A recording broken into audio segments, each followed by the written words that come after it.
Assalomu alaykum. Anglayotganinglar Şinjan Xalq Nashriyati tarafidan nashr qilingan roman Bayavandagi Gulxan. Avtori G'ulam Ömər. Birinchi qism.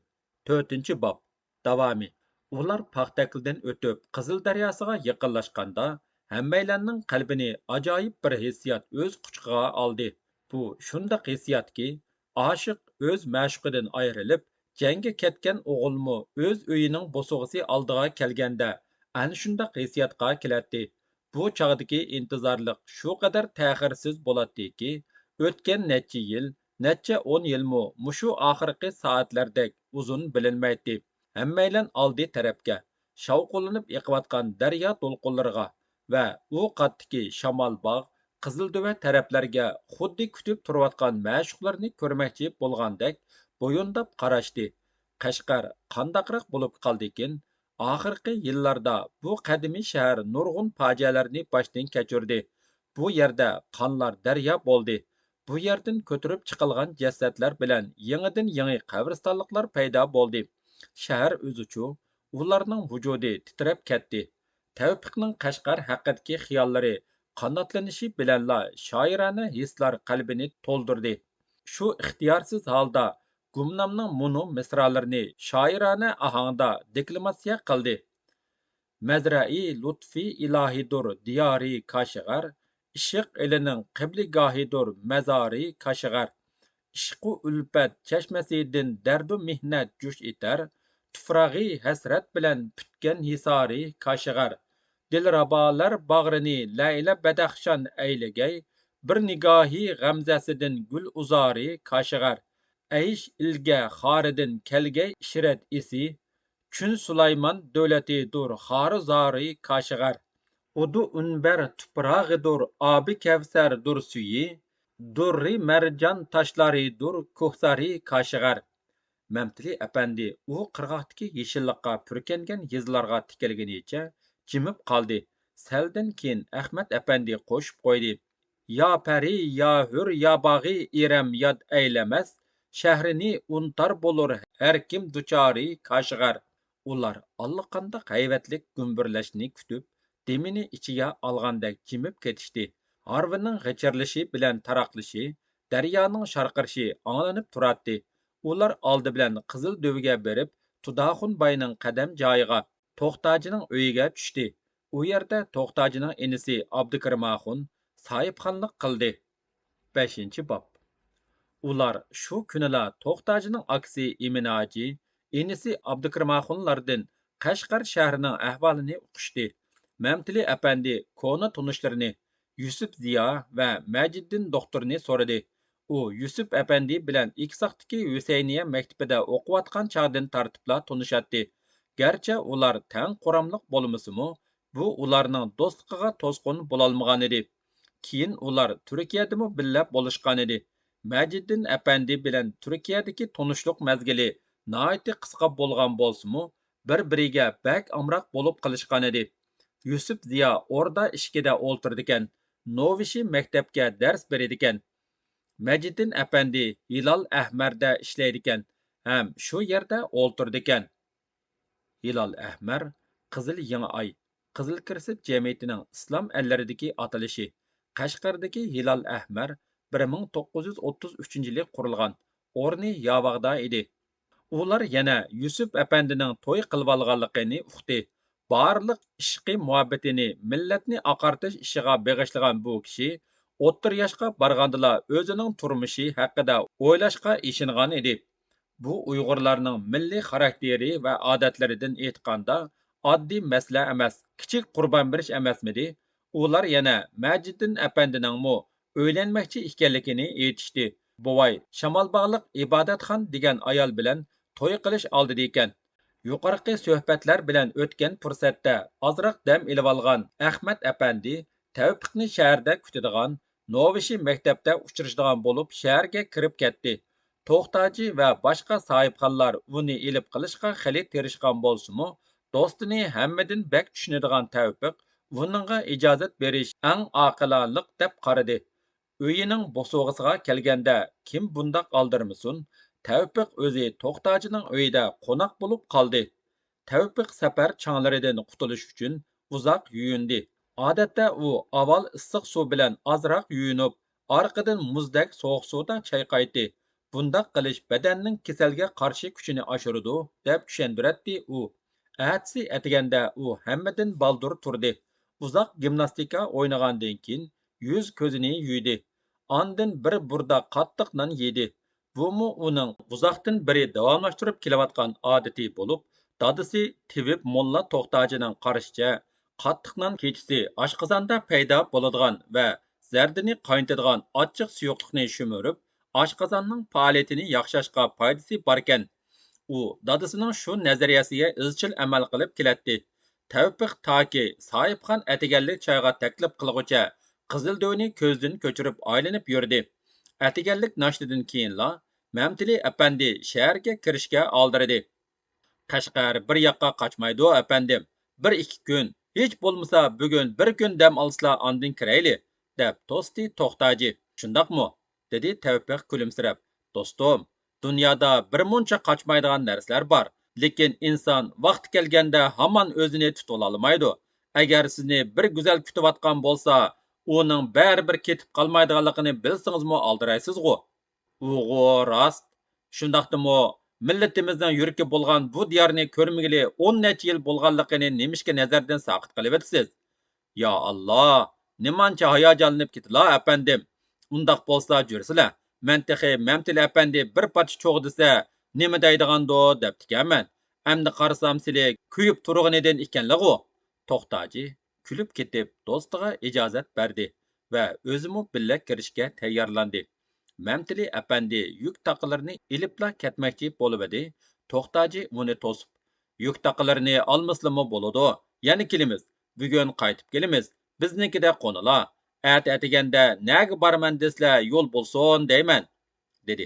Tavfiq uning so'zini yer olmadi. Shuning bilan ikkisi To'xtajining pochtasiga o'ltirib shaharga qarab mandi. Shahar sepiliga yaqinlashgan sari Mamtili apandining ko'kraklari tez-tez ko'tarilib, pasayishga boshladi. U uzun yil ayrilib ketgan aziz va muqaddas joyni qayta ko'rish shodligida mast edi. Ular qum darvozasi bilan shaharga kirgandan boshlab Mamtili apandining atrofdagi barliqqa qarashlarida cho'nqur vatan sevgisi bilan sig'inishning o'ti yolqin chichib turadi. Uningga zid joylashgan uylarning qadimiyligi, usti yipiq ko'chalar, egiz siraj tomlar, salasunlar, umuman sharq uslubidagi bu shaharning turkiy millatlarga xos o'zgachiligi qiziq va yangi tuyuladi. Uningga hatto chirimshib ketgan, odam ezib qolgudek murakkab kichik ko'chalarimi ajoyib zo'q beg'ishlaydi. Qashqar bozoriga yetadigan bozor yo'q edi. Ular O'stanbo'yi ko'chasi bilan Hitka oldiga chiqqanda, Mamtili apandi bu hayvatlik qurilishga balaliq mehri bilan uzoqqa tikildi. Uning shoirga xos qalbiy hayajonga, tasavvurga boy mingisi ajoyib xiyollarga cho'mdi. U xiyolida qush bo'lib uchdi va qubba ustidagi hilol oyni so'ydi. U xiyolida g'oyat zo'r bir kishiga aylanib, munarni quchoqladi. Oxirida uning xiyoli o'zini ashu munarga aylantiribdi. Bu munar bo'lsa, tadrijiy bahayvat nayziga aylanib, jaholatga ro'baro bo'ldi. To'xtaji uni unsiz biqinlagan edi. U shundala xiyoli muhitdan ayrilib, Hitka oldiga, reallikqa qaytib keldi. Uning mingsida Hitka haqida bir she'r kutib qolgan edi. U ichida ashu yangila dunyoga kelgan misralarni takrorlagach, Novishi tarafga qarab mangdi. To'xtaji aslidimi ko'p gap qilmaydi. Amdilikda u Tavfiqning ko'ngilda ajoyib kartinalarning paydo bo'lib va yangilanib turayotganligini bilgachga texmo shukmandi. U shoirlarning xiyolga patgan hamon ko'ngilda suhbat, mushoira boshlaydiganligini biladi. Apandim, nimishga gap qilmaysiz? Deb so'radi Tavfiq do'stidan. U xiyoldan bosh ko'targan edi. Sizlarning xiyollarini bo'lib o'tmay dedim. Shundaqmi? Mening xiyol surayotganligimni qandoq bildingiz?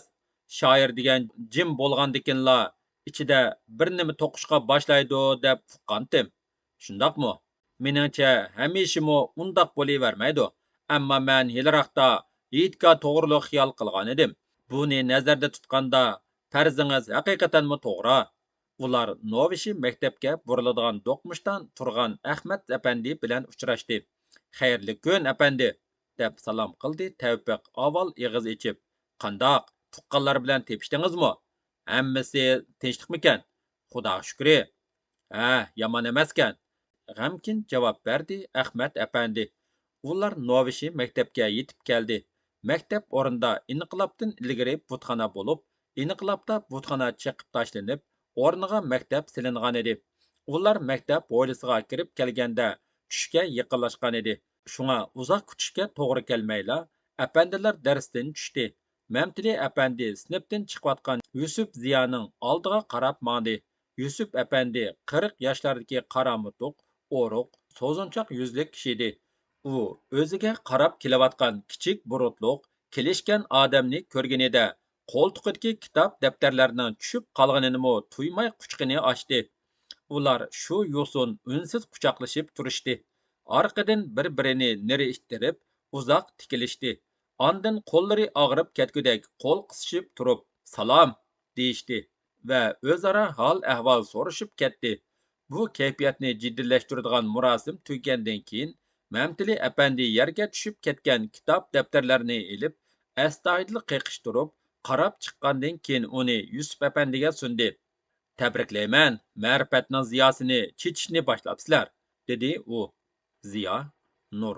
Bu yerda Tavfiq so'z o'yini qilib, Yusuf apandining taxallusiga ishora qilyotidi. Texi yaqindala, oson bo'lmadi, apandim. Bu chog'da Novishi maktabdagi o'qituvchilardan Turg'un apandi, Savut apandilar ularning qishiga keldi. Yusuf Ziyo ularni Tavfiq bilan Ahmad apandiga tunishtirdi. Tavfiq bo'lsa Ahmad apandini va o'z-o'zini tunishtirdi. Yuringlar, avval bizga mehmon bo'linglar. Tushdan keyin Majiddin apandining qishiga bormiz, dedi Yusuf Ziyo. Yo'q, do'stim, avval buvay bilan ko'rishayli, tomoqni shu yerda yeyli, deb unimidi Tavfiq. U Majiddin apandi bilan doim chiqishib turishga amroq, sirdosh do'stlardan edi. Shunga u qiri do'stining huzuriga berishga bek oldirgan edi.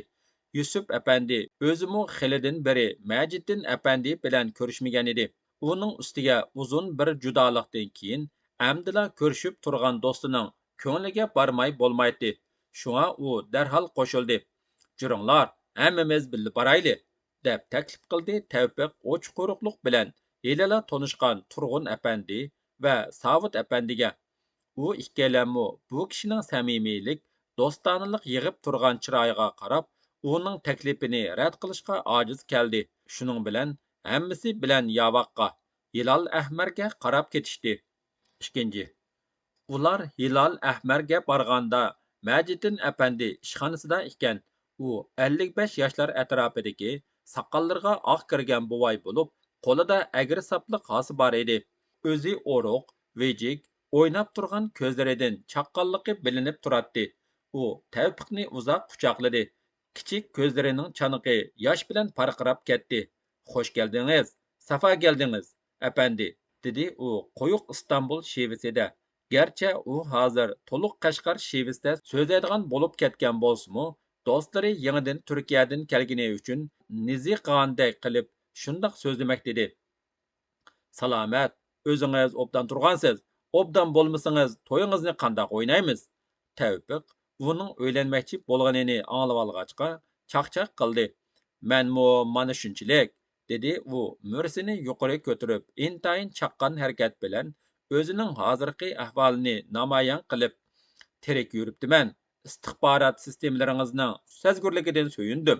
Mening jimi ahvolimni sizga ma'lum qilib bo'lgan chig'i istihbarat, razvedka, josuslik va anti josuslik.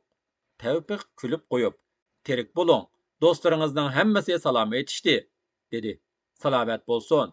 Bu haqda menga keyin so'zlab berasiz. Hozir yemak bor. Sufraya keliniz, dedi u yana og'zi Istanbul shevisiga ketib, hossini yeb ashgandek bir pirqirtib qo'yib, mehmonlarning oldida yo'l boshlab mandi. Biz sizning vataningizda nurg'un bo'ron chopqinni boshdan kechirdik. Bular haqidami keyin so'zlashimiz. U ketib shundoq deydi. U to'xtachining qo'lini tutib olib, past ovozda dedi: "Men sizni bilaman. Menmo shundoq. Sizlarni taniyman", dedi to'xtachi qisqila. Hovlida ularga bir kishi uchragan edi. Мәҗиттин u kishini yangi kelgan mehmonlarga tanishtirib, bu kishi Naman apandi bo'ladi.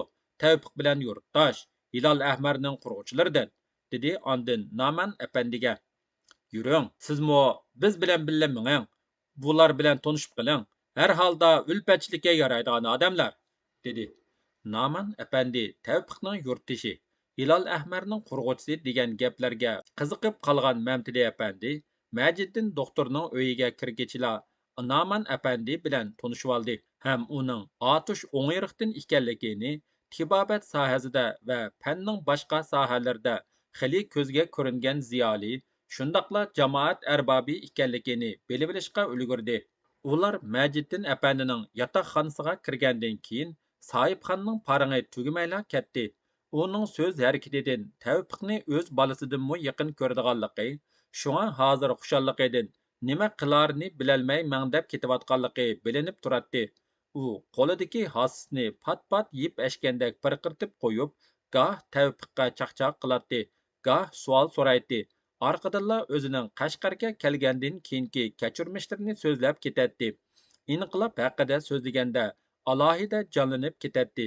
Keyin ro'y bergan fojialar, terrorlik harakatlar, yoshirin tutib ketish, yoshirin o'ltirishlar haqida so'zlaganda g'amkinlashib qoladi. U ular boshdan kechirgan barliq baxtsizlikka ich og'ritib so'zladi. Turg'un apandi, Savod apandilarning tushdan keyin darsi bo'lg'achqa maktabga qaytib ketdi. Qolganlar yana birdam paranglashib o'ltirishdi. Әмді әпәнділер, бізге həmrə bolsаңlar, Qashqarni aylansaq, hamma yerni ko'rib, sig'inchilarimizni bassaq, dedi Mamtili әpәndi. Ulgursiz, әpәndi, hammaga ulgursiz. Nima ancha aldiraysiz? dedi Majiddin әpәndi. Avval biz sizlarga bo'lgan sig'inchimizni basmaylimi? Hammamiz birga chiqsaq, paranglarimizni ko'cha aylang'ach davomlashtirsak bo'ladi-ku, dedi Tavfiq o'rnidan turib olib. Boshqalarmi o'rinlaridan turishdi. Ular Hilal Ahmardan chiqib, Yiğitga tarafga qarab mengishdi. Shu chog'da Mamtili әpәndi qari doktordan so'radi. Әpәndim, Uyg'urlarning yuragi bo'lgan, Sharqning yo'ltizi deb atalgan Qashqar shahri sizga qandoq ta'sirat berdi? Yoqdimi? Haqiqatanmi qaynoq shahar ekan. Qashqarning bozoridan Yevropadagi cho'ng shaharlardami osonlikcha topqili bo'lmaydigan narsalarni topqili bo'ldiganligini ko'rib hayron qoldim, dedi doktor chin qalbidan maqtab. Qashqarning bozorida to'q sutidan boshqasi tepiladi degan gap bekor aytilmaganda, dedi Mamtili әpәndi iftixor bilan. Biroq deb to'xtab qoldi doktor. Mamtili әpәndi uni qo'ltiqlab oldi va uning demoqchi bo'lgan, ammo deyolmagan so'zini bilib olgandek so'zlashga boshladi. Biroq mushu bir qadimiy shahar taraqqiy qilmay, o'ttir asr qaloqliqida mangulik asar atiqa bo'lib turibdi, deb echinyotsizg'u deyman, shundoqmi? dedi u nurliq ko'zlarini oldi tarafdan uzmasdan kelib. Biz bu shaharni go'zal qilib qurishni, taraqqiy qildirishni xohlaydik. Oldinqilarmi xohlaydi. Lekin baxtsiz Uyg'ur xalqi asorat zanjiridan qutulolmadi. Jahongirlar, mustamlikachilar har xil chiroyli niqoblarga o'rinib, bizning beshimizni siylg'uchi mashoyixlar sifatida kelishib, milliy munofiqlar, vatan sotquchilar, ahmoq va qizli ko'z mollalar bilan birlashib, vatanimizning boyligini go'yo bir buyuk tandan qon sho'rgandek sho'rashdi. Omitiga shirik bo'ldi, opitiga ega bo'lmadi. Foyda bo'lganda hammaga ega bo'lib olib, haqiqiy egalarni yaqin keltirishmadi. Biroq ziyon bo'lganda mazlum elning o'ziga ihtirib qo'yib, o'zlari chatga chiqib olishdi. Ana shundoq qilib boyliqlarni to'shib ketib, o'z shaharlarini hashamatli qilib qurishdi. Bu yer bo'lsa xuddi sut bergan kaladek boshqalarni oziqlik bilan ta'min etdi-yu, o'zi beqish topmadi. To'xtaji, Ahmad әpәndi, Yusuf ziyolar parang qilmay mingishdi. Hammaylar Tavfiqning hayajon bilan aytayotgan so'zlariga quloq soladi. Lekin biz endi asrlik uyqudan uyg'onamiz. Vatanimizda tabiiy boylik mo'l, har xil tayyorga hayyor do'stlarni, bizga mashoyix bo'lib olgan aldamchilarni qo'g'ilvatsakla, nihoyat tez fursatda har qanday madaniyatlik el bilan tanglashib qolamiz. Mana bu jonliq asar atiqinimi Parijdek, Berlindek, Londondek qilib qurib chiqamiz. Chunki biz o'g'iz avlodi, biz insoniyatga qog'ozni, matbani, va yana nurg'un narsalarni taqdim qilgan xalqmiz. Ular qiziq parang bilan Hitka jamoasi oldiga yaqinlashganda, ularning qarshisidan 45 yoshlar chamsidagi dubchak, qangshar burun, oq semiz, burut qo'ygan, soqolsiz bir kishi chiqib keldi va ularga gumon ham dushmanlik nazarda qarab qo'ydi. Uning chehrasidan bir xil so'g'uq, rahimsiz nur tarqilayotgandek bilinadi. U o'tib ketgandan keyin Yusuf apandi, bu saqchi boshlig'i Qodir Hoji degan kishi bo'ladi. O'zi qaziriqliq. Qaziriq Qashqar Ko'nsharga tava yeza. 5 kiram bilan qo'g'on oraliqida. Qaziriqliq Hoshimboy deganning o'g'li ekan. Ilgari dadasi bilan hajga berish safarida Sovet yerida qilib yo'ldan chiqqan. Atkaschilik, qimorvozlik qatorliq bo'lmug'ur ishlarni qilgan ekan. Shunga Hoshimboy o'lish oldida kofirga miros qoldirish durust emas. Qodir kofir bo'lib ketdi. Uningga hech nim bermanglar deb vasiyat qilgan ekan. Biroq Qodir Hoji Sovetdan kelgandan keyin amaldor bo'ldi. Shuning bilan uning bir tuqqanlari uning hayvisidan qo'rqib, mol-mulkning ko'proq bir qismini uningga beribdimish, deb tunishtirdi. Bu kishida rasa jallodlik tabiati borday qiladi, dedi Tavfiq. Shuning uchunmi uning mushu xil alohidligidan foydalanish maqsadida mushu xizmatga qo'yilganda, dedi Yusuf Ziyo. Nima gap bu? Hozir bu yerda Sovetda o'qiganlar ish peshiga chiqayotgan o'xshamamdi. Hozircha texi bak oshkorlanmadi. Har holda kelishimlarning mazmunlari shundoq bo'lishi kerak. Asta-asta kommunistlar hokimiyat qatlamlariga chiqayotgandek qiladi. Oqsu saqchi idorasimi Sovetdan kelgan birini qo'yibdimish. Yaqinda yana bir bolshevik Xitoy kepti deyishdi. Qashqarga vali bo'larmish. Ammo texi oshkorlanmadi. Ular jami ichiga kirib ziyorat qilishdi.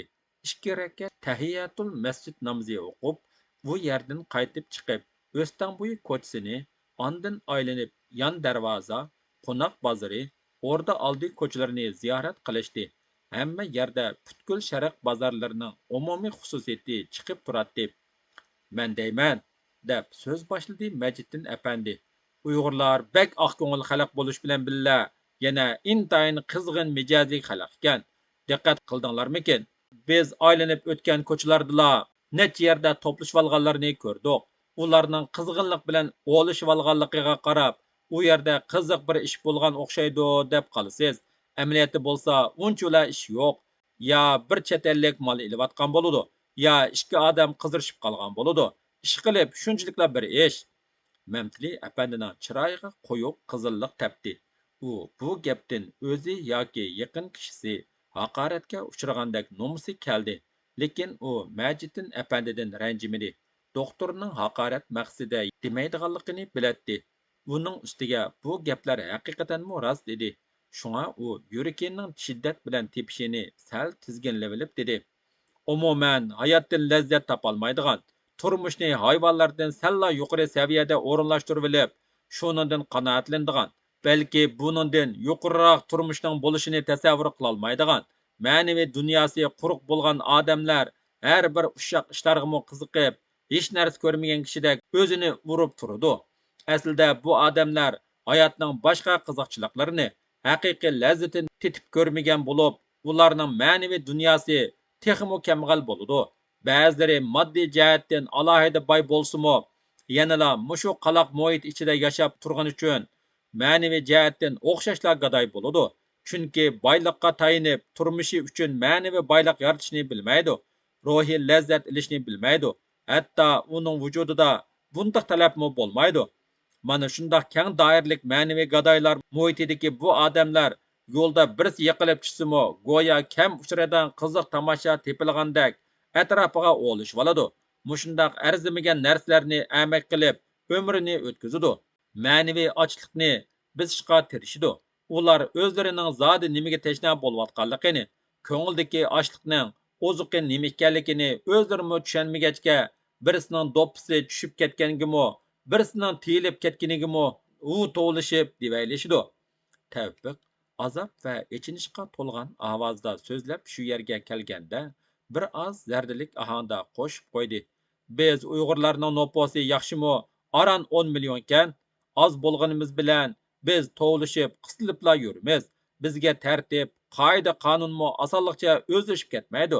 Bundaq chichalang'uliqqa yurtvozlik illati qo'shilib, jahongirlarning bizni ko'ldirlatishi uchun foydali shart-sharoit hozirlaydi.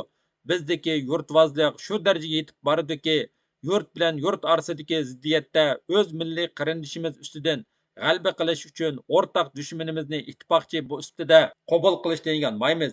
O'z ichimizdan biri yurt so'rasa, hech kim uni qo'llamaydi, yaratmaydi. Ya uning yurtini past ko'radi, ya urqini past ko'radi. Ammo chetdan kelgan biri shillimizga minib olsa, hech kim uning nasabini surishtirib o'ltirmaydi. Aksincha, uning bilan kori yo'q. Uning yordami va yel berishi bilan o'zaro nizoh janjal qilishni to'xtatmaydi. Hiliqi chetdan kelgindi bo'lsa, askar, yaloqchi va boshqa zo'rur xodimlarni o'zimizdan ilib, o'zi yolg'izmi jahon so'rab ketaveradi. Tevfikning hamrohlari boshlarini silib jim mingishdi. Ularmı Uyg'urlarning ojizliklari haqida Mamtili apandi umumlashtirib aytgan bahoga qo'shiladi. Bu millatdagi illatlar haqida eng avval demokrat Abduqodir Damulla diagnoz qo'ygan. Shundaqla davolashga jiddiy kirishgan edi. Uningdan ilgari yo kasalni davolashga jiddiy urinilmagan edi, yo kasal yoshirilgan edi. Kasalni yoshirishning intayin foydasiz ekanligi har bir ziyoliga ayon bo'lgan edek, suhbatdoshlarning hammasigami ayon bo'lg'achqa bu nuqtani tushunatdi. Majiddin apandi bo'lsa, Mamtili apandining azobliq iqroridan yuragi ichishgan holda yer ostidan uningga qarab qo'ydi. Bu chog'da Mamtili apandining yuragi o'zi boya diagnoz qo'ygan kasalni saqaytish istigi bilan to'lgan edi. Majiddin apandi uningga tasalli etmoqchi bo'lgandek: bu illatlar yolg'iz Uyg'urlarning ojizligi emas, umuman Turkiya xalqlarining hammasiga o'rtoq, apandim, dedi. Biroq bu bir ulug' ana, qari ana, uni ayblash haddimiz emas, dedi Tavfiq xiyolchan holda. Ular o'rda oldi ko'chasi bilan yana Hitka oldiga chiqqanda, quyosh g'arbga qiysaygan bo'lib, Hitka munorasining soyasi uzrab ketgan edi.